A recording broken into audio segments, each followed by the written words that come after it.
하나님은 말씀하시는 분이고, 그 말씀은 또 다른 말로 말하면 약속하시는 분, 약속하시는 분.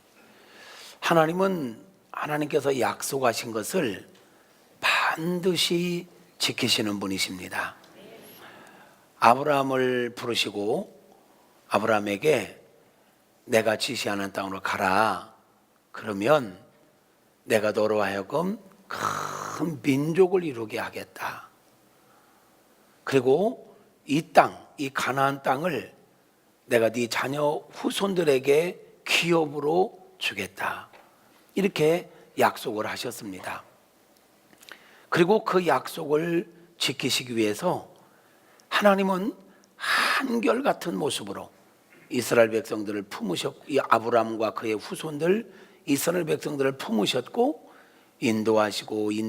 인도하셔서 결국에는 아브라함으로 시작된 그 후손들이 민족을 이루게 되어 이스라엘 민족을 이루게 되었고, 그리고 가나안 땅에 와서 가나안 땅에 정착하게 되었습니다. 우리가 말씀 묵상을 지금 하고 있는 게 오늘까지 여호수아서를 이렇게 묵상했잖아요. 아브라함을 부르셨던 그 시점부터 가나안 땅을 정복하는 시점까지 기간은 약 700여 년이 흘렀습니다. 700년. 아브라함을 부르시고 내가 너 내 말 들으면, 내 말대로 살면 너로 하여금 큰 민족을 이루게 할 거야. 그리고 이 땅을 줄 거야. 그 약속을 지키시는데 무려 700년. 700년이라는 시간 동안 사람들은 하나님의 약속을 다 잊어버렸겠죠? 여러분, 700년 전에 우리나라에 어떤 일이 있었는지 혹시 700년 전에? 완전히 그냥 무슨 신화에나 나오는 이야기들을 듣는 것처럼 들을 일 아닙니까? 아브라함과 그의 후손들도 어쩌면 하나님께서 하셨던 일, 하나님께서 하셨던 약속들에 대하여 그렇게 까마득하게 잊어버리고 있었는지 몰라요. 그런데 하나님은 당신이 한번 하셨던 약속을 기억하고, 사람들이 알든 모르든 기억하든 기억하지 않든 관계없이 당신의 한 약속을 스스로가 지켜가시는데, 비로소 부름받은 지 25년 만에 창세기 21장에 와서 창세기 12장에서 부르셨는데, 그 약속하셨는데 21장에 와서 아들 한 명을 주셨어요. 그게 바로 이삭이에요. 그리고 그 뒤에 이삭을 통해서 야곱과 에서를, 또 야곱을 통해서 12자녀를, 그리고 그들 가운데 이제 70명쯤 되었을 때 애굽으로 보내서 애굽에서 400여 년이 지나는 동안에 70명이 200만 명으로 불어나는, 그래서 민족이 되어지는 이 역사가 있었어요. 그리고 이제 민족을 만들었으니까 땅에 대한 약속을 지키기 위해서 이들을 출애굽시켰고 40여 년에 거쳐서 가나안 땅에 도착하게 됐고, 가나안 땅에 와서 7년 정도에 거쳐서 가나안 땅을 정복하게 됐어요. 그러니까 이 모든 시간들을 합하면 약 700여 년이나 되는 거예요. 하나님은 700여 년이 지나도 당신이 한번 한 약속을 반드시 지키시는 분이다. 따라서 합시다. 하나님은 약속을 반드시 지키는 분이다. 우리가 믿는 하나님은 약속을 지키시는 분. 이 성경은 약속의 책입니다. 우리는 구약, 신약이라고 부르는데, 구약이 뭡니까? 옛 언약, 신약은 새로운 언약, 하나님의 약속들이에요. 약속들. 그래서 우리가 약속을 지키시는 하나님을 믿기에 말씀을 믿는 거예요. 말씀이 하나님의 약속이니까. 그럼 말씀을 믿으면 말씀대로 하나님은 역사하시는 것입니다.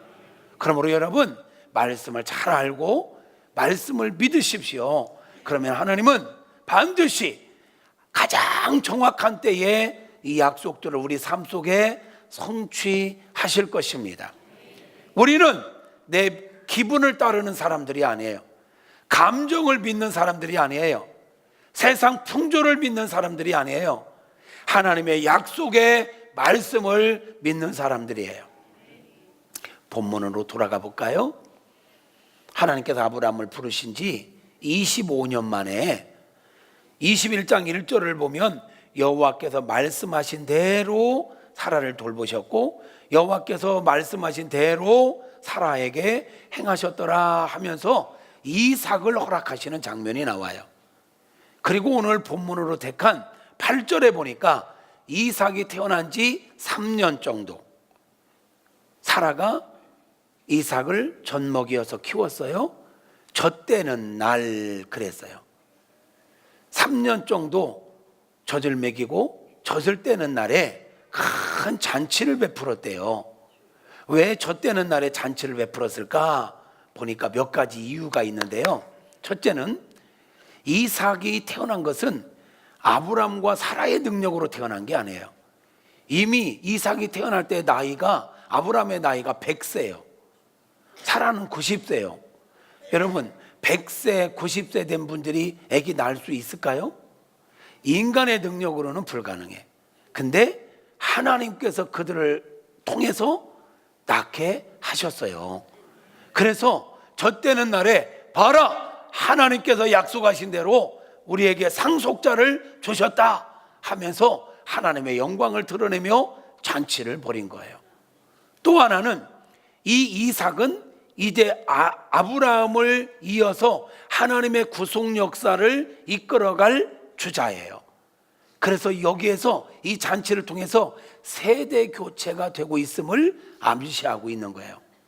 이 사건 이후에 아브라함과 사라는 역사의 무대에서 점점 사라지고 이삭이 딱 등장해요. 하나님의 구속사가 체인지되고 있는 거야, 주인공이. 그래서 이삭의 젖대는 날에 지금 잔치를 베푸는 거예요. 그런데 말이에요, 이 귀한 잔치 날에 문제가 하나 생겼어요. 사라가 막 잔치를 하면서 이렇게 보니까 이스마엘이 이삭을 놀리고 있는 거예요. 이스마엘이 누굽니까? 아브람과 사라가 하나님의 약속을 끝까지 기다리지 못하고 인간적인 방법으로 애굽 여인 하갈을 통해서 얻은 자식이 있어요. 그가 바로 이스마엘이거든요. 이 이스마엘의 나이는 이때 약 17살쯤 되었을 때예요.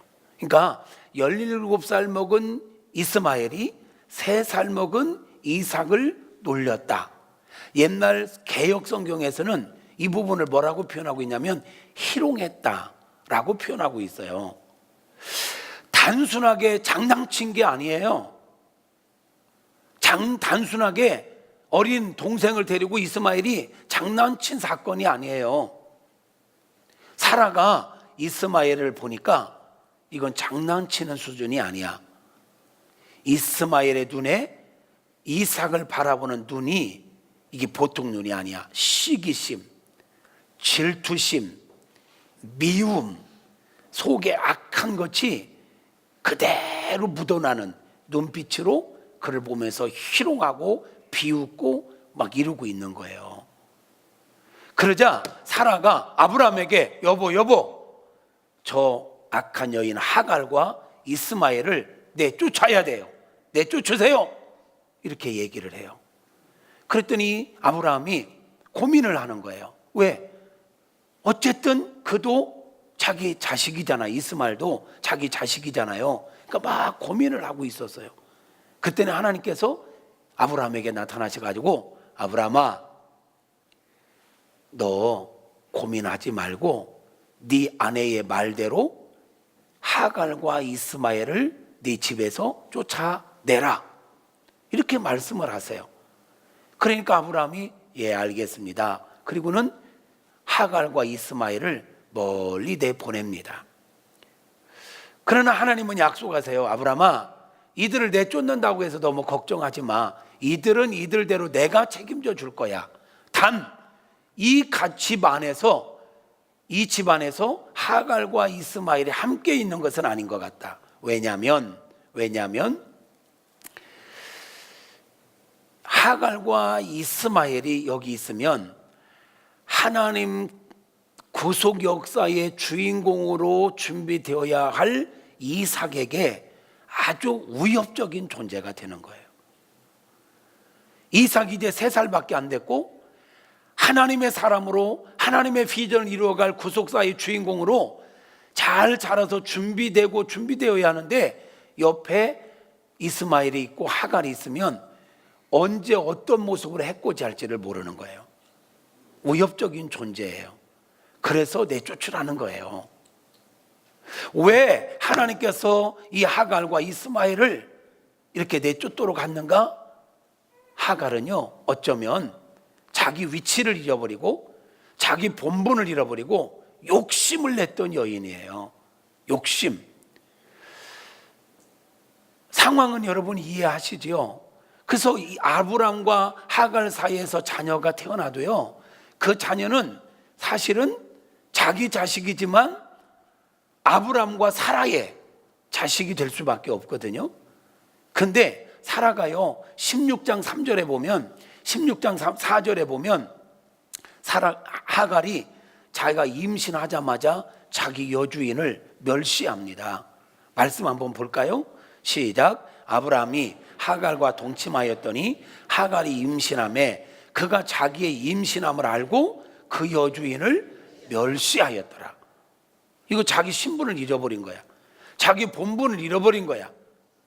자기 여주인을 위해서 자기가 아기를 낳아도 여주인 것이 되는 거고 자기가 여주인을 멸시하면 안 되는 거였죠. 그런데 참 이 마음을 누가 답잡기 쉽지 않죠. 그러려고 했는데 당장 자기 임신을 딱 하고 나니까 은근히 욕심이 생기는 거야. 자기가 아브라함의 안주인이 되고 싶은, 그래서 아기를 낳지 못하는 자기 주인 사라를 무시하고 멸시했다라는 거예요. 이게 미움을 받는 이유이거든요. 이스마엘은 어떻고요? 이스마엘이 비록 아브라함의 아들로 태어났지만 하나님께서 그가 상속자라고 인정하지를 않으세요. 상속자라고. 그렇기 때문에 이스마엘은 자기가 상속자가 될 수 없다는 걸 알아요. 그럼에도 불구하고 자기 아버지 나이가 100세가 다가오고 큰엄마라고 해야 되나? 사라가 90세가 다가오고 어쨌든 저기에서 아기를 못 낳으면 내가 상속자 되는 건 당연하네 이러고 있었는데 이 100세에 90세에 아들을 딱 낳은 거예요. 상속자의 자리를 뺏겨버린 거야. 그러니 얼마나 실망이 됐을까요? 그래서 보통 이제 1살, 2살, 3살 이쯤에 많은 아이들이 죽었단 말이에요. 그러니까 젖되고 났을 때 큰 잔치를 한 거예요. 됐다, 이제 위험한 시기를 지났다. 옛날 우리가 왜 돌잔치를 그렇게 크게 합니까? 요즘은 그런 일들이 별로 없지만 옛날 같은 경우는 돌 되기 전에 이렇게 죽는 경우들이 많이 있지 않습니까? 그러니까 위험한 시기를 지났다 해서 돌잔치를 했던 것처럼 젖되기까지는 그냥 기다렸다가 이때의 잔치를 한 것은 위험한 시기를 지나고 하려고 한 거예요. 그러니까 어떤 면에서는 이스마엘이 말이에요. 저는 이 어릴 때 죽을지도 몰라. 노산인데 그러니까 약할 거야. 이렇게 기대했는데 이삭이 무럭무럭 잘 자라서 젖되기까지 멀쩡한 거야. 그래서 이제는 공공연하게 바로 이삭이 우리 집안의 상속자다, 대하나님의 역사를 이루어갈 자다 하고 선포하는 젖되는 날 이 잔치 자리에 여러분이 이스마엘이었다면 이삭을 바라보는 눈이 고왔겠어요? 안 고왔겠어요? 이거 고왔다고 할 수도 없고 안 고왔다고 할 수도 없고 이스마엘의 입장에서 볼 때 가시 같은 존재, 저놈의 새끼 저거 죽었어야 되는데, 저거 태어나지 말았어야 되는데, 저놈의 새끼 때문에 내가 상속자가 되지 못하네 이러면서 이삭을 바라보니 그 눈빛이 좋았겠냐고요. 그러니 사라가 그 눈빛을 볼 때 저걸 놔두면 화근이 되겠구나, 저걸 놔두면 위험하겠구나, 이걸 느낀 거예요. 그래서 내쫓으라고 얘기를 한 거고, 하나님께서도 그래, 이삭이 누군가? 이삭은 장차 하나님의 역사를 주도해 나갈 인물이란 말이에요. 근데 이스마엘과 하갈이 옆에 있으면 위협적인 존재라 하나님께서도 쫓아내라고 말씀하시는 거예요. 쫓아내면 다른 데 가서는 내가 그들 나름대로 책임질 거야. 그렇지만 여기에서는 안 돼, 쫓으라는 거예요. 이해되시지요? 근데 여러분, 오늘 우리는 이 본문의 말씀을 보면서 옛날에 그런 일이 있었다라는 옛날 이야기로 듣고 끝나면 아무런 의미가 없죠. 하나님은 오늘 본문의 말씀을 통해서 저와 여러분에게 무엇을 말씀하시고 싶을까요?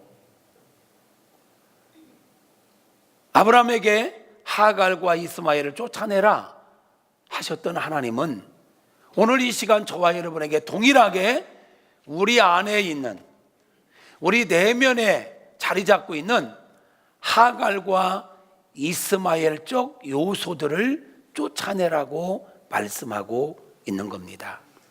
여러분, 우리 안에 있는 하갈과 우리 안에 있는 이스마엘적 요소는 무엇일까요? 욕심. 하갈이 품지 말아야 될 그 이상의 욕심을 가졌던 것처럼 우리 안에 있는 욕심, 이스마엘이 가지고 있던 미움, 시기, 질투, 악함, 이런 것들 말이에요. 우리가 하나님의 사람으로 살아가면서 하나님이 우리를 통해서 이루어가고자 하는 하나님 나라의 구속사의 주인공으로 살아가는 데 있어서 걸림돌이 될 만한 내 속사람, 옛 습관, 이러한 것들이 바로 우리가 쫓아내야 할 하갈과 이스마엘의 요소들입니다. 여러분 자신을 한번 돌아보십시오. 내 안에 하갈과 이스마엘의 그런 요소들은 없는가? 내가 쫓아내야 할, 하나님을 바르게 섬기고 사명을 바르게 감당해 나가는데 방해될 만한 그런 하갈과 이스라엘적 요소들이 내 안에 어떤 것들이 있는가? 게으름일 수도 있고요. 게으름, 신앙 성장하는데 게으름이 언제나 문제야. 내가 사명을 감당해 나가는데 게으름이 문제일 수 있죠. 욱하는 성격이 문제일 수 있죠. 욕심이 문제일 수 있죠. 명예욕이 걸림돌이 될 수도 있죠. 세상의 물질에 대한 욕심이 걸림돌이 될 수도 있죠. 등등 우리 내면의 신앙 성장과 사명을 감당해 나가는데 방해가 되는 하갈과 이스마엘적 요소들을 하나님 우리에게 쫓아내라, 이걸 버려라 라고 말씀하고 있단 말이죠. 이 말씀은 곧 지난주까지 몇 주간에 걸쳐서 나눴던 말씀이 있네요. 에베소서 4장 1절 이하에 부르심에 합당하게 살라. 부르심에 합당하게 산다는 게 뭐냐? 성령이 하나 되게 하신 것을 힘써 지켜나가는 거다. 부르심에 합당하게 사는 게 뭐냐? 옛사람을 벗어버리고 새 사람을 입는 거다. 새 사람을 입는다는 게 뭐냐? 생활 습관의 변화를 이루어가는 거다. 인간 관계의 변화를 이루어가는 거다. 영적 생활의 변화를 이루어가는 거다 라는 말씀들과 같은 맥락이지요. 하나님의 은혜로 구원받아 하나님의 자녀가 되었으니, 하나님의 거룩한 백성이 되었으니 이제는 구원받기 전의 사람으로 살아가지 말고 구원받은 자답게 생각하고 말하고 행동하며 살아가라 라는 말씀이 에베소서에서 부르심에 합당하게 살아가라 한 말이나, 오늘 여기에서 네 안에 있는 하갈과 이스마엘을 쫓아내라 하는 말이나 같은 맥락이라는 거죠. 그렇다면 여러분, 우리가 어떻게 새 사람답게 살아갈 수 있을까요? 우리가 어떻게 내 안에 있는 하갈과 이스마엘적 요소들을 다 내쫓아버리고 하나님의 사람답게, 하나님의 온전한 백성답게 거룩하게 살아가면서, 승리자로 살아가면서 우리를 통한 하나님의 비전을 이루어갈 수 있을까요? 우리가 생활의 습관의 변화를 이루라, 인간관계의 변화를 이루라, 영적 생활의 변화를 이루라, 내 안에 욕심을 빼내라, 성결하게 살아라, 미움과 시기와 다툼과 악함과 음란과 이런 것들 빼내라, 이런 설교를 들으면서 그래, 그렇게 살아야지 하고는 막 힘쓰고 애써서 노력하면 될까요? 여러분, 노력하면 여러분 성격이 바뀌어지던가요? 조금은 바뀔 수 있지만 완벽하게 바뀌는 게 참 어려워요. 성경이 우리에게 새 사람, 옛사람을 벗어버리고 새 사람을 입어라 할 때 네 힘으로 노력해서 살아라, 네 힘으로 그렇게 변화되어서 살아라, 이렇게 말씀하시는 게 아닙니다. 기독교는 노력의 종교가 아닙니다. 기독교는 수양의 종교가 아닙니다. 내 힘으로, 내 노력으로 수양해서 하나님을 닮아가는 거, 예수님을 닮아가는 거, 이것을 추구하는 종교가 아닙니다. 착하게 되는 거, 선하게 되는 거 맞아요. 근데 그것을 내 노력으로, 내 수양을 통해서 되어간다라고 성경은 말씀하고 있지 않습니다. 내 힘과 내 노력으로 되어지는 것은, 된다고 믿고 나가는 것은 율법주의입니다. 이건 타 종교와 다를 바가 없습니다. 복음주의는 그게 아닙니다. 복음주의는, 잘 들으십시오, 복음주의는 그렇게 되어야 되는 건 맞는데 그것이 내 힘으로, 내 노력으로, 내 몸부림으로 되어지는 게 아니라 우리 하나님께서 우리로 하여금 그렇게 살아갈 수 있는 모든 조건을 이미 만들어 주셨습니다. 아멘. 우리가 나를 이기고 내 죄성을 이기고 내 안에 있는 옛사람의 모습들을 다 이길 수 있는 조건을 이미 만들어 주셨습니다. 그것을 우리가 알고 그것을 믿고 살아가는 거, 이게 기독교요, 이게 복음주의입니다. 그래서 기독교는요, 노력하는 종교가 아니라 믿음으로 사는 믿음의 종교인 것입니다. 아멘.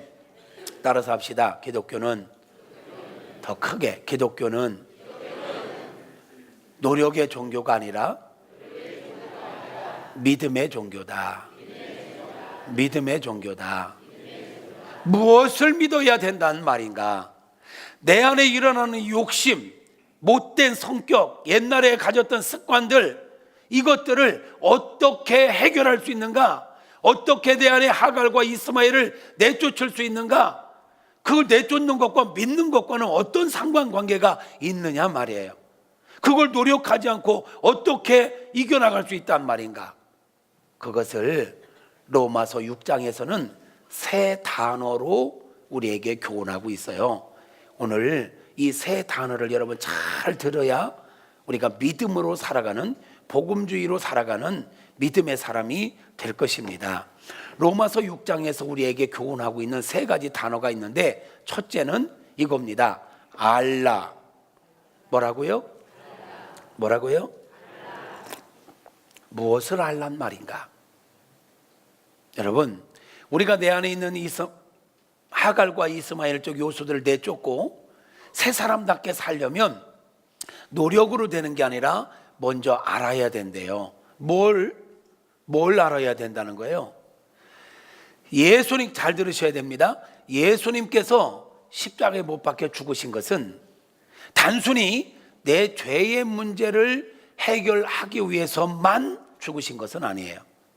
예수님은 십자가의 죽으심으로 말미암아 내 죄의 문제를 해결하시고 우리를 의롭다 하시고 하나님의 자녀가 되게도 하셨지만, 동시에 십자가에서 이루신 사건이 또 하나 있는데, 우리의 옛사람, 즉 하갈과 이스마엘적 요소들, 옛 습관들, 이것도 십자가에서 다 못 박아 버리셨다라는 거예요.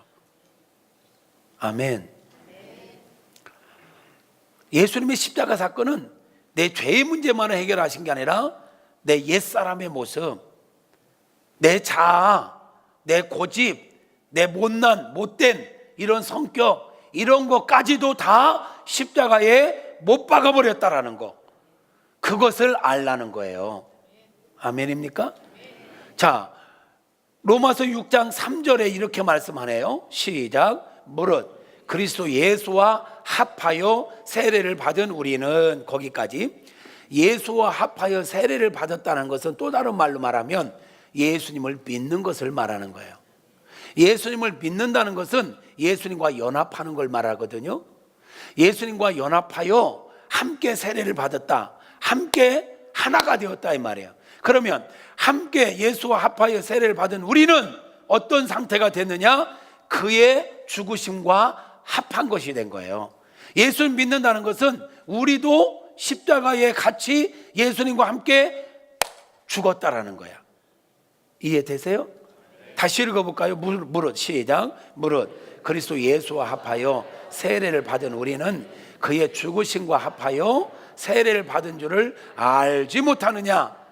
바꿔 말하면 알아라, 너는 예수님 믿는 순간 예수와 함께 십자가에 못 박혀 죽은 거다. 인간 이행규의 옛사람은 십자가에 못 박혀 죽은 거다. 이것을 알아라, 이 얘기예요. 6절을 보면 또 이렇게 얘기해요. 시작. 우리가 알거니와 우리 옛사람이, 옛습관, 하갈과 이스마엘적 요소, 우리의 옛사람이 누구와 함께? 어디에? 무엇을? 못 박힌 것은 우리 안에 있는 옛사람, 옛습관, 하갈과 이스마엘적 요소들, 이것이 예수와 함께 십자가에 못 박힌 것은, 단정적으로 얘기해, 못 박혔다 이거야. 못 박힌 것은 왜 우리가 거기에 못 박혔느냐? 시작. 죄의 몸이 죽어 다시는 우리가 죄에게 종노릇 하지 아니하게 하려 함이니, 그랬어요. 우리가 예수님과 함께 옛사람이 십자가에 못 박힌 것은 이 죄의 몸이 더 이상 죄에게 종노릇 하지 않고, 죄에게 종노릇 하지 않고 하나님의 자녀답게 살게 하려고 우리를 십자가에 못 박아 예수님과 함께 장사 지낸 바 되었다는 것입니다. 아멘. 먼저 우리가 기억해야 될 거 알아라. 무엇을? 예수 십자가는 내 죄의 문제만 해결한 게 아니라 내 습관과 자아와 고집과 욕심과 이 모든 것도 함께 십자가에 못 박혀버린 거다. 그래서 나는 예수 믿는 순간 어떤 존재냐? 예수와 함께 옛날에 인간 이행규는 죽었다, 장사 지냈다, 이것을 성경은 선언하고 있는 것입니다. 로마서 6장 9절에 이렇게 말해요. 시작. 이는 그리스도께서 죽은 자 가운데서 살아나셨음에 다시 죽지 아니하시고 사망이 다시 그를 주장하지 못할 줄을 알미로다. 자, 예수님께서 십자가에 죽으심으로 끝난 게 아니에요. 옛사람은 죽어버리고 우리의 죄값을 해결하고 우리의 옛사람의 모든 걸 십자가에 죽여버리고 다시 주님은 부활하셨습니다. 주님이 부활하신 것처럼 저와 여러분도 예수 안에서 다시 살아나게 된 것입니다. 여러분, 우리가요 예수님을 믿는다는 것은 인간 이행규에 예수님을 알지 못하던 인간 이행규가 그대로 있고, 거기에 나는 예수님을 믿어, 나는 그리스도인이야, 나는 기독교인이야 하는 것을 그냥 명함 하나 더 이렇게 꼽은 게 아니에요. 나는 옛사람에 내가 그냥 있는데 예수님을 나는 믿을 거야, 나 이제부터 예수 믿을 거야 하는 게, 나는 그냥 있는 데다가 나 예수 믿는 사람, 옛날에 거기에다가 예수 믿는 명함 하나 꼽은 거, 이게 기독교인이 아니라는 거예요. 예수 믿는다는 건 나라는 존재는 예수 믿기 전에 죄와 사망의 법에 매여 있던, 죄성에 사로잡혀 있던 하갈과 이스마엘적 요소는 예수님과 함께 십자가에 못 박혀 죽었고 장사 지낸 바 되었다. 그리고 내가 지금 존재하는 것은 옛사람의 모습으로 존재하는 게 아니라 하나님의 자녀로 거듭나서 새 사람으로 존재하고 있는 것이다. 그러므로 내가 누군지를 알아야 되는데 옛사람에다가 그냥 하나 명함 꽂은 게 아니라 나는 완전히 십자가에 못 박혀 죽었고 장사 지는 바 되었고 지금 존재하는 나는 옛날에 내가 아니라 예수 안에서 하나님의 온전한 백성으로 새 사람으로 존재하고 있는 거다. 이게 영적 진리예요. 이것을 알라는 거야. 알라는 거야. 아멘입니까? 그러므로 우리 예수 믿는 사람들은요, 나 건들지 마. 나 옛날부터 원래 내 성질은 그래. 원래 찾지 마. 이 원래는 죽었어. 저 강원래 말고 원래 옛사람, 옛날에 그 못된 성격과 스타일과 고집과 이 모든 습관들은 예수님을 믿는 순간 십자가에 함께 못 박아 죽었고 장사 지낸 바 되었다. 지금 내가 존재하는 것은 원래는 없어졌고 예수 안에서 온전한 사람, 괜찮은 사람, 거룩한 사람만 존재하는 거다. 따라서 합시다. 지금의 나는 옛사람이 아니라 진짜 괜찮은 새 사람이다. 아멘. 이것을 알라는 거예요. 이 로마서 6장의 이 메시지를 잘 정리한 게 바울은 이렇게 정리했어요.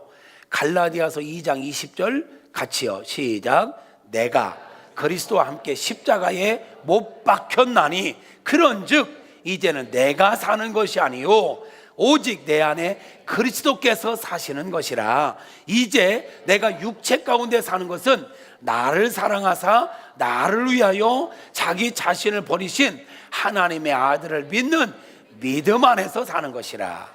아멘. 바울이 한마디로 정리한 거예요. 나는 예수님을 믿음으로 십자가에 못 박혀 죽었다. 지금 내가 육체 가운데 사는 것은 옛 기질로 사는 게 아니다. 옛 사람의 모습으로 사는 게 아니다. 옛 욕심으로 사는 게 아니다. 하나님의 아들을 믿는 믿음 안에서 사는 것이다. 하나님의 자녀로 완전히 새로운 사람으로 사는 것이다. 이렇게 된 영적 진리를 알라는 거예요. 알라는 거예요. 이것을 더 구체적으로 더 쉽게 선언한 메시지가 있으니 고린도 후서 5장 17절 시작. 그런즉 누구든지 그리스도 안에 있으면 새로운 피조물이라. 거기까지. 누구든지 옛날에 어떤 사람이든 어떻게 살았던 어떤 성격을 가지고 어떤 기질을 가지고 살았든 간에 예수 안에 있으면, 즉 예수님을 믿으면 예수 안에서 새로운 피조물, 옛날 나에다가 명함 하나 꽂은 게 아니라 새로운 피조물, 완전히 다른 사람. 옛사람은 죽었고 장사 지냈고 예수 안에서 우리는 완전히 다른 새로운 피조물이라. 아멘입니까? 이전 것은 지나갔으니, 옛사람은 죽었으니, 옛사람은 장사 지냈으니 보라, 뭐가 되었도다? 뭐가 되었도다? 이게 성경에서 저와 여러분을 향하여 선언하는 핵심 진리입니다. 저와 여러분은 예수 안에서 새 사람입니다. 옛사람에다가 그냥 명함 하나 꽂은 게 아니라니까요. 나 그대로 있고 나 예수 믿어 하고 명함 하나 꽂은 게 아니라 이전 것은 지나갔다, 이전 것은 다 못 박았다, 이전 것은 다 장사 지낸 바 되었다. 너는 예수 안에서 하나님의 온전한 백성으로 새 사람이 되었다. 이렇게 선언하고 있는 게 하나님이 저와 여러분을 향한 평가이고 저와 여러분을 그렇게 인정하시는 겁니다. 하나님께서 저와 예수 믿는 저와 여러분을 너 옛사람은 죽었고 너는 내 자녀로 내 백성으로 완전 새 사람 됐어, 이렇게 선언하고 있는 거예요. 그러니까 성경 또 다른 곳에 보면 썩을 것이 썩지 아니할 것을 입을 수 없다. 이건 뭐예요? 옛사람의 모습 갖고는 천국에 갈 수 없다라는 거예요. 예수 안에서 새로 거듭난 새로운 피조물이 된 사람만이 영혼의 때에 주님을 만나게. 오늘 우리 성가대가 마지막 날에 홀연히 우리가 변화되리라 했는데, 옛사람의 모습을 그냥 갖고 있으면 절대로 홀연히 변화될 수가 없습니다. 옛사람은 십자가 못 박혀 죽었고 장사 지낸 바 되었기에 하나님의 아들로 살다가 주님 오시는 마지막 날에 우리가 영체로 홀연히 변화되어 우리 본향 천국에 가게 되는 것입니다. 그 성경의 진리는 썩을 것이 썩지 아니할 것으로 절대로 힘입을 수 없다라고 선언하고 있는 거예요. 그러므로 우리 몸은, 지금 우리의 존재는, 하나님 우리를 평가하는 우리에 대한 영적 법적 평가는 헌 사람이 아니라 새 사람, 예수 안에서 완전히 새로운 사람, 할렐루야, 그렇게 되어졌다는 이 영적 진리를 뭐하라? 영적 진리를 뭐하라? 저 뒷동네 뭐하라? 알라. 두 번째, 이 영적 진리를 정확하게 알 뿐만 아니라 두 번째 해야 될 작업이 있는데 뭐냐면 여기라. 뭐라고요? 뭐라고요? 여기라. 아, 나의 옛사람은 죽었구나, 장사 지낸 바 되었구나, 그래서 나는 예수 안에서 새 사람이 되었구나, 이것을 알 뿐만 아니라 여기라. 아는 것과 여기는 것의 차이는 뭐냐면, 그걸 알았다면 마음으로 그것을 인정하라. 아멘. 그걸 그렇게 되었다라고 진짜로 인정해라. 그리고 선포해라. 그렇게 생각해라, 이 말이에요. 이런 거죠. 옛날에 평양에서 주먹을 막 한참 쓰던 김익두 목사님이 옛날에 깡패, 전직 깡패, 아주 그냥 장사꾼들이 너무너무 싫어하는 깡패, 왜 맨날 와서 그냥 다 때려 부시고 돈 뺏어가고 막 이러니까 김익두만 뜨면 막 그냥 시장판이 그냥 너무 싫어했대. 그런데 어느 날 이 김익두 깡패가 예수님을 만난 거예요. 예수님을 인격적으로 만나고 예수님을 믿게 된 거예요. 예수님을 믿고 나서 이 영적 진리를 깨달았어. 옛날 깡패 김익두는 죽었고 예수 안에서 김익두가 새로 거듭났다. 이것을 깨달았어. 이게 확 깨달아지는 순간, 나 같은 깡패가, 나 같은 놈이, 옛날에 나는 십자가에 죽었고 장사 지냈는데 내가 이제 예수 안에서 하나님의 거룩한 백성으로 거듭났다고, 새로 태어났다고, 우와, 이게 막 깨달아지는 순간 너무너무 감사한 거야. 깨달아지는 순간. 그래서 즉시 김익두 목사님이 뭘 했냐면, 목사 되기 전이요, 뭐 했냐면 부고장을 했대. 부고장. 김익두 사망. 에? 깡패 김익두 죽었다고 부고장을 돌렸더니 평양 시장판이 잔치가 벌어졌어. 그놈의 새끼 잘 뒤졌다, 그 깡패놈의 새끼 잘 죽었다고 막 그냥 너무너무 좋아하는데, 김익두가 떡 나타났어. 뭐야 저거? 또 거짓말 친 거야? 아니 김익두 죽었다고 부고장 받았는데 저거 왜 돌아다녀?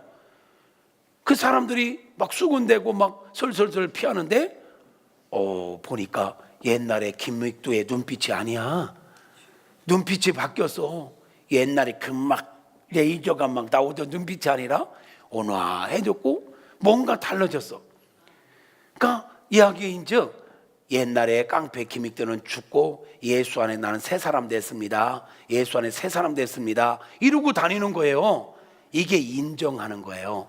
이러고 다녔더니 사람들이 옛날 기질 어디 가겠어? 어디 한번 볼까? 하고는 이제 장난을 치는 거예요. 물도 끼얹어 보고, 옛날에 물 끼얹었으면 그건 반 죽었지. 물 끼얹었는데 그냥 참는 거야. 참는 거, 이게 인정하는 거예요. 참는 거예요. 왜? 순간적으로 욱 안 올랐겠어요. 제가 김익두 목사님 마음을 안 들어가 봤지만 안 올랐겠어? 올라왔지만 알고 있잖아요. 너 옛사람 죽었잖아. 너 깡패 김익도 죽었잖아. 그걸 인정하는 거야. 그걸 내가 다짐하는 거야. 나 죽었어. 내가 욱하면 안 되지. 죽었어. 이건 죽이는 거야. 그러면서 참어. 그러니까 이번에 막 소금을 부정탄다고 막 야 이놈 새끼야 가라 하면서 막 소금을 뿌려. 얼마나 기분 나빠요. 그런데 또 참는 거야. 인정하는 거야. 나 죽었어. 죽은 자가 여기서 벌떡 일어나면 안 되지. 부활할 때가 안 되는데 벌떡 일어나면 안 되잖아요, 여러분. 에? 우리가 신앙생활 하면서 열받을 일이 있어요? 열받을 때마다 벌떡 일어나면 안 됩니다. 막 열받으면 벌떡 일어나. 가만히 있어. 넌 죽었대. 너 죽었대. 가만히 일어나지 마. 가만히 있어. 이러면서 이거를 인정하면서 살아가야 되는 거예요. 이게 신앙생활이고 이게 말씀을 믿는 믿음으로 사는 거예요. 가만 해봐봐요. 가만히 있어. 가만히 있으라니까. 이러면서 사는 거예요. 이러면서 화가 나고 욱하려고 하고 막 터지려고 할 때 가만히 있으라니까. 너 죽었어. 죽은 게 가만히 있어. 왜 일어나려고 그래. 이래야 되는 거예요. 김익두 목사님이 그랬다는 거예요. 근데 어느 날 김익두 목사님이 이제 고개를 넘어가는데 고개에 술에 가득 술 취한 사람이 있다가 김익두 목사님 지나가니까 공연히 시비를 거는 거야. 시비를 걸면서 막 김익두 목사님을 막 때리다가 이제 지치면 좀 쉬었다가 또 때리고 그러는 사이에 술이 깼어. 술이 깨는 순간 이게 누구야? 보니까 그 유명한 김익두잖아. 다 죽었다. 그 벌벌벌벌 떨고 있을 때 김익두 목사님이 그때서 한마디 하는데 예수는 내가 믿고 복은 네가 받는구나. 예수는 내가 믿고 복은 네가 받는구나. 이 말은 뭐예요? 옛날에 나 승질대로서면 넌 죽었어. 네가 감히 나를 건드려? 죽었어. 근데 예수 믿는 김익두, 옛사람이 죽은 김익두는 죽어 있으니까 그걸 다 감수하는 거예요.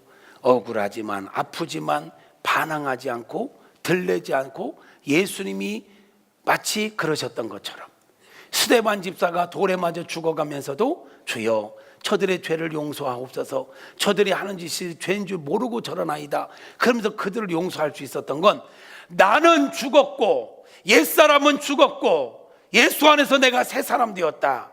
이것을 알고 인정하기 때문에 그렇게 반응할 수 있었던 거예요. 우리가 예수님을 믿노라 하면서도 옛사람의 모습이 순간순간 막 치밀어 오를 때 이거를 그대로 살지 말고 드러내지 말고 이것을 누르는 거. 넌 죽었잖아. 그걸 인정하며 사는 거, 그 선포하며 사는 거, 이게 믿음으로 사는 거고 이게 그리스도인의 삶이어야 하는 것입니다. 그 유명한 어거스틴이라고 있죠. 오늘날 이 교회를 교회되게 세운 분이 어거스틴이라 해도 과언이 아니에요. 그런데 이 어거스틴이 그 옛날에는 망난이었다네요. 술주정꾼이었대요. 그냥 늘 술집에 가고 아가씨들 데리고 술 먹고 못된 짓을 다 했다는 거야. 그러다가 이 어거스틴이 예수님을 만난 거예요. 그리고 이 영적 진리를 알은 거예요. 아, 옛날에 나 어거스틴은 죽었구나. 예수님과 함께 못 박혔고 장사 지낸 바 되었구나. 이게 지금 나의 나 된 것은 은혜로 된 것이고 하나님의 자녀로 내가 지금 하나님의 영광을 위하여 살고 있는 거구나. 이게 확 깨달아지는 순간 너무너무 기뻐서 옛사람의 삶의 습관을 딱 끊어버린 거예요. 그래서 순간순간 술 먹으러 가고 싶은 욕구가 생겨도 절제하고 너 죽었잖아. 술 먹는 너 어거스틴은 죽었잖아. 아가씨 데리고 놀던 너 어거스틴 그 욕구는 죽었잖아. 이러면서 자꾸 인정을 하면서 자기와의 싸움에서 지금 믿음으로 싸워나가고 있는 중에 옛날에 주로 가던 길을 가게 됐는데 그 술집 앞을 지나가게 됐대. 마침 늘 어거스틴 옆에 앉아서 술 먹던 아가씨가 나와가지고 어거스틴을 보고 너무 반가워하는 거예요. 어머 오빠 요즘 왜 이렇게 안 보이느냐고, 왜 요즘 이렇게 안 오느냐고, 나를 잊었냐고. 그랬더니 어거스틴이 누구시냐고. 이게 얼마나 황당해. 그러니까 이 아가씨가 잘못 봤나? 그래서 다시 봐도 어거스틴 맞거든. 아이 왜 그래 오빠, 나 누구라고, 언제 맨날 우리 집에 와서 같이 이렇게 술 먹고 놀았는데 왜 모른 척 하냐고. 그때 어거스틴이 이렇게 말했대. 너는 너로되 나는 내가 아니로다. 마치 성철 스님이 사는 산이요 물이로다 하는 말처럼, 너는 옛날에 그 아가씨 맞는데 나는 옛날에 그 어거스틴이 아니야, 이 말이에요. 이게 영적 진리를 알고 그것을 인정하며 사는 사람의 모습인 것입니다. 내 안에 하갈을 내쫓고 이스마엘을 내쫓고 내 안에 옛사람의 습관을 벗어버리는 거, 이건 내 노력으로 몸부림으로 되는 게 아니라, 나 옛날에 이행규는 십자가에 못 박혀 죽었고 장사 지낸 바 되었고, 예수님이 부활하실 때 나도 예수 안에서 부활하여 하나님의 자녀로 거듭났구나. 나는 완전히 새 사람이구나. 그러니 이제는 옛사람을 따를 게 아니라 새 사람으로 살아가야 되겠구나. 이것을 인정하며 사는 거. 그래서 로마서 6장 13절에 보면, 6장 11절에 보면 이렇게 말씀하네요. 시작. 이와 같이 너희도 너희 자신을 죄에 대하여는 죽은 자요 그리스도 예수 안에서 하나님께 대하여는 살아있는 자로, 죄에 대하여는 죽은 자요 그리스도 예수 안에서 하나님께 대하여는 살아있는 자로 여길지어다. 그러므로 여러분, 우리가 살면서 순간순간 올라오는 옛 습관, 옛날의 것들이 올라올 때 죄에 대하여는 죽었고 그리스도 예수 안에서 하나님께 대하여 살아있다. 너는 하나님의 자녀야, 새 사람이야. 새 사람답게 생각하고 새 사람답게 말하고 새 사람답게 살아야 돼. 이것을 여길지어다. 이렇게 말씀하고 있어요. 그래서 우리가 정말 믿음으로 복음주의로 살아가려면 진리를 정확하게 알고 그 사실을 믿음으로 받아들여서 인정하고 여기며 선포하며 그것을 따라서 살아가야 되는 것입니다. 그것을 따라 살아가는 것을 13절에서는 이렇게 말하네요. 우리가 세 번째로 기억해야 될 단어는 드리라. 뭐라고요? 어디에 드리라는 얘기일까요? 13절 시작. 또한 너희 지체를 불의의 무기로 죄에게 내주지 말고 오직 너희 자신을 죽은 자 가운데서 다시 살아난 자 같이 하나님께 드리며 너희 지체를 의의 무기로 하나님께 드리라. 아멘. 이제 우리가 예수 안에서 옛사람은 죽었고 장사 지낸 바 되었고 예수 안에서 주님과 함께 살아나서 하나님의 자녀로 새 사람이 되었으니 이제 더 이상 죄에게 내 몸을 드리지 말고 불의의 병기로 드리지 말고 이제 내 몸을, 내 생각을, 나의 모든 것을 하나님께 드리며 의로운 일을 위하여 의의 무기로, 의의 병기로 우리를 드리는 삶을 살라. 이렇게 말씀하고 있는 것입니다. 성도 여러분, 인생은 선택의 연속입니다. 그죠? 오늘 또 여러분들은 선택하셨어요. 교회 갈까 말까. 가기로 선택해 오신 거예요. 순간순간 죄의 욕구를 따를 것인가, 내 인생을 하나님께 드려졌고 하나님의 것이 되었으니 하나님의 뜻대로 살 것인가를 선택하며 우리는 삽니다. 우리가 예수 믿고 구원은 받았지만 우리 안에 변화되지 못한 옛사람의 모습들이 있습니다. 이게 중간중간 막 치고 올라올 때가 있습니다. 잔잔한 호숫가가 바람이 불든지 돌멩이 하나를 펑 던지면 파장이 일어나는 것처럼 아무 일 없을 때는 우리가 정말 괜찮은 사람 같은데 어떤 문제가 빵 터지면 그때 내 안에서 확 뒤집어지는 게 있단 말이죠. 우리가 예수 믿고 구원받았다 해서 한순간에 천사가 되는 것은 아니에요. 이게 있지요. 뒤집어지는 게 있지요. 이 안에서 막 갈등이 일어나고 욱 하는 게 나오지요. 그때 옛사람 나는 죽었다.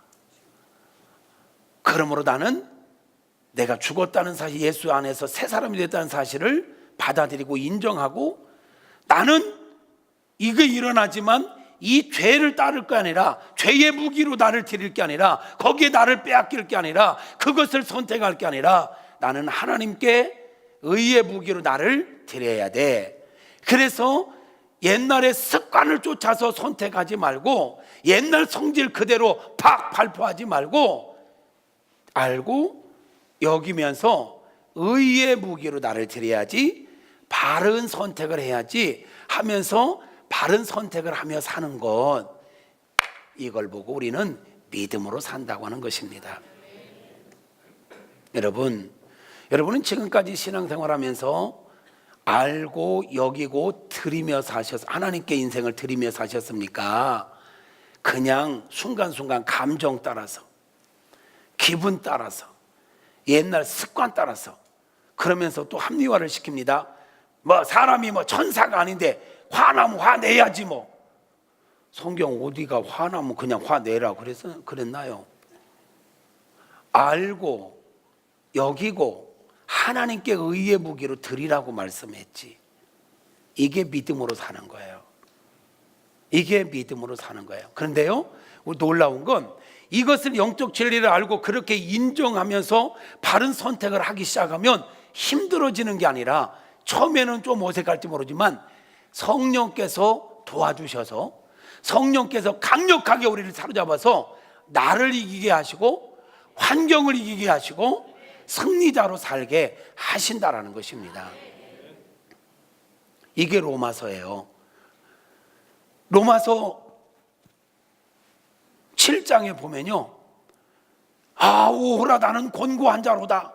내 마음에 한 법은 주님의 법을 따르고자 하는 법이, 또 한 법은 옛사람의 모습의 법이 내 안에서 나를 서로가 이끌어가려고 막 하니까 막 너무 괴롭다는 거야. 이게 그리스도인들의 갈등하는 모습을 보여주는 거거든요. 그래요, 이스라엘 백성들이 애굽에서 나올 때는 나와서 구원은 받았지만 애굽화되어 있던 옛사람은 그냥 갖고 있었거든요. 그래서 순간순간 문제만 만나면 옛사람의 모습대로 원망하고 불평하고 막 이렇게 막 그냥 옛사람의 모습으로 자꾸 사는 거예요. 하나님께서 그것 뜯어 고치려고 그렇게 이런저런 일들을 경험하게 했거든요. 그래도 못 고쳐. 그러니까 민수기에 가면, 민수기 21장에 가면 그들이 원망하고 막 불평하니까 하도 안 되니까 옛사람 구원은 받았는데 옛사람의 문제가 해결되지 않은 거야. 그러니까 막 계속 원망 불평하니까 하나님께 불뱀을 보내가지고 뱀에 물리게 해버려요. 그러니까 그때서 모세에게 와가지고 잘못했어요. 우리 기도해 주세요. 그랬더니 모세가 하나님 어떻게 해요? 이들 다 죽어가요. 그랬더니 장대에다가 구리뱀을 만들어서 걸고 사람들에게 장대를 보라. 그러면 살리라. 이렇게 알리라고 했어요. 그랬더니 그걸 본 자마다 다 살게 되었더라. 아멘. 여기에서 바로 이걸 얘기하는 거예요. 우리가 예수 믿고 죄 용서받고 구원은 받았지만 이스라엘 백성들처럼 변화되지 못한 속사람 때문에 또 죄 지을 수 있다는 거지. 그러나 그것마저도 로마서에서는 뭐라고 해요? 옛사람은 십자가 못 박아 죽었으니 이제는 그것을 따르지 말고 이제는 진리를 알고 여기고 내 인생을 하나님께 드리는, 의의 무기로 드리는 그런 삶을 살아라, 이렇게 얘기하는 거예요. 그렇게 알고 여기고 드리는 삶을 살 때 로마서 8장이 되는 거예요. 7장에서 그렇게 오라 나는 곤고한 자로다, 내 안에서 하나님 뜻대로 살아야지, 아니야 너 이렇게 살아야 돼, 상황이 이렇잖아 하면서 부딪히는 이 충돌 때문에 고민하던 7장에서 8장으로 딱 넘어가면, 로마서 8장으로 넘어가면 선언이 되는데, 로마서 8장 1절을 이렇게 선언합니다. 우리가 8장에 넘어가는 신앙생활을 해야 돼요. 7장에 머물러서 늘 갈등하는 그런 신앙생활이 아니라 8장으로 딱 넘어가야 되는데, 우리가 영적 진리를 알고 여기고 드리는 삶을 살 때 8장이 나와요. 그러므로 이제 그리스도 예수 안에서 안에 있는 자에게는 결코 정죄함이 없나니, 이는 그리스도 예수 안에 있는 생명의 성령의 법이 죄와 사망의 법에서 너를 해방하였습니다. 7장과 8장은요 영적 수준이 확 차이 납니다. 1, 2, 3장에서 모든 사람은 죄인이다. 4장에서 예수님의 구속의 은혜로 말미암아 의롭다 인정을 받았다, 구원받았다. 4장이에요. 로마서 4장. 그런데 5장, 6장, 7장에 오는 동안 구원은 받았지만 여전히 옛사람의 모습 때문에 오라 나는 곤고한 자로다 이랬는데, 8장에 딱 들어가면 그리스도 예수 안에서 너는 정죄함이 없다, 해방되었다 딱 선언을 해요. 어떻게 7장에서 8장 확 넘어가느냐? 6장에서 알라, 여기라, 드리라는 말씀을 받아들이고 우리가 그렇게 인정하고 나갈 때 성령의 법이 우리를 붙잡고 이끌어서 승리하게 하시는 것입니다. 그래서 신앙생활은요 억지로 만들어가는 게 아니라 되어지는 거예요. 되어지는, 알고 여기고 드리기로 결정하면 성령께서 우리 이끌어서 나를 이기게 하시고 환경을 이기게 하시고 되어지는 신앙생활을 하게 하실 줄로 믿습니다. 사랑하는 성도 여러분, 말씀을 정리하겠습니다. 여러분 예수님 믿습니까? 예수님 우리의 죄 문제 해결하신 거 믿습니까? 그뿐만 아니라 우리가 예수 믿는다는 건 우리 옛사람이 십자가에 못 박혀 죽었고 장사 지낸 바 됐다는 것도 믿습니까? 예수 안에서 우리는 새 사람이 되었다는 것도 믿습니까? 그렇다면 이 진리를 알고 여기고 이제는 하나님께 의의 병기로 우리 몸을, 우리 삶을 드리며 살아가시기를 축복합니다. 그렇게 결단하고 나갈 때 성령 하나님께서 우리를 도우시고 이끄셔서 시대의 획을 긋는 인물로 구속사의 주인공으로 살아가게 하실 것입니다. 이 설교를 들어놓고도 순간순간 치밀어 오르는 자기 느낌, 자기 기분, 자기 감정을 따르는 어리석은 자가 있을 수 있는데, 원하고 소망하기는 우리 가운데 자기 감정을 따르거나 자기 기분을 따르거나 자기 어떤 풍조를, 상황을 따르거나 이런 자가 없기를 바라요. 진리의 말씀을 알고 인정하고 오직 하나님께 내 인생을, 내 몸을 드려 의의 병기로 살아가는, 그렇게 살기로 선택하는, 그래서 성령님께 사로잡힌 바 되어 예수 안에서 당당하게 멋지게 진짜 성도답게 살아가는 은혜가 있기를 주님의 이름으로 축복합니다. 기도하겠습습니다. 하나님, 그렇습니다. 우리가 예수님을 믿음으로 죄를 용서받았을 뿐만 아니라 내 안에 있던 옛 습관들도 십자가에 못 박혀 버렸다는 사실, 예수님과 함께 장사 지낸 바 되었다는 사실을 알게 하시고 여기게 하시고, 그러니 이제 새 사람답게 하나님께 내 인생을 드리는 삶을 살아가는, 그래서 우리가 예수 이름으로 승리자로 살아가는 축복의 주인공들이 되게 하여 주시옵소서. 예수님의 이름으로 기도드립니다. 아멘.